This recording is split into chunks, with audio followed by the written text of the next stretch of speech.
Assalamualaikum warahmatullahi wabarakatuh. Perkenalkan, saya Muhammad Riki Saputra dari kelas International Soil Science, NIM C1B02410009. Nah, di sini saya menjelaskan terkait sedikit sejarah perubahan atau mengalami pembaruan terhadap ejaan bahasa Indonesia. Nah, jadi sebelum diberlakukan ejaan bahasa Indonesia, masyarakat menggunakan aksara Melayu. Nah, dulu itu masyarakat Indonesia menggunakan aksara Melayu dalam penulisan, surat menyurat, dan lain sebagainya. Hingga pada tahun 1900, Charles Ardian diminta untuk merancang ejaan Latin untuk bahasa Melayu nih. Terus yang kedua itu, Charles Ardian sendiri adalah ahli bahasa Melayu yang berdarah Belanda, lahir di Solok, Sumatera Barat. Nah, pemerintah Belanda ini meminta kepada Charles Ardian untuk merancang ejaan bahasa Melayu dengan tujuan apa? Tujuannya agar tidak ada keamburaduan terhadap sekolah-sekolah dan kepenulisan pada saat itu.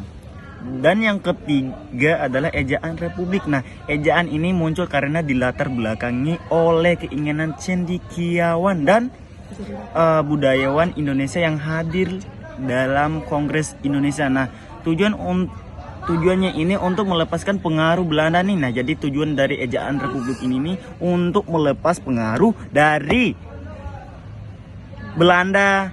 Terus yang keempat itu adalah ejaan pembaruan. Nah, ejaan pembaruan sendiri merupakan ejaan yang dirancang untuk memperbarui ejaan Republik. Nah, ejaan bahasa Indonesia. Pada tahun 1957, panitia dilantunkan itu berhasil merumuskan patokan-patokan ejaan baru.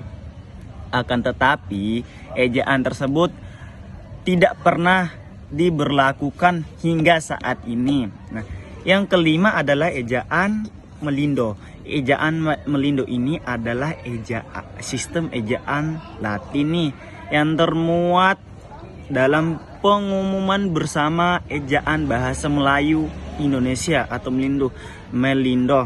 Tujuan dari ejaan ini untuk mempersatukan bahasa Melayu dan bahasa Indonesia. Akan tetapi sampai saat ini juga ejaan tersebut belum pernah diberlakukan hingga saat ini. Yang keenam adalah ejaan yang disempurnakan adalah tata bahasa dalam Indonesia yang mengatur penggunaan bahasa Indonesia dalam tulisan, mulai dari penggunaan huruf kapital dan huruf miring.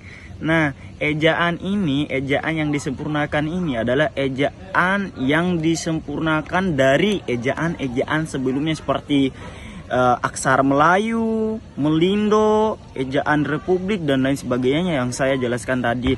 Yang terakhir adalah atau yang saat ini yang kita pakai adalah ejaan yang digunakan adalah ejaan bahasa Indonesia atau disingkat EBI. EBI mulai diberlakukan setelah keluarnya Peraturan Menteri Pendidikan dan Kebudayaan Nomor 50 Tahun 2015. Nah, jadi ejaan ini kita gunakan untuk saat ini, jadi adalah EBI. Mungkin itu saja yang saya bisa jelaskan terkait sejarah singkat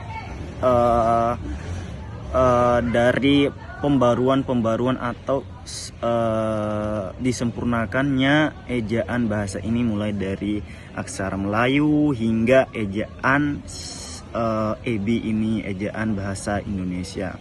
Banyak sekali perbaruan, banyak sekali yang disempurnakan, mulai dari sejarah, keinginan supaya tidak ada pengaruh dari Belanda, supaya bahasa Melayu dan Indonesia itu menyatu. Untuk apa? Menyatukan kekuatan dari Indonesia dan Melayu itu sendiri.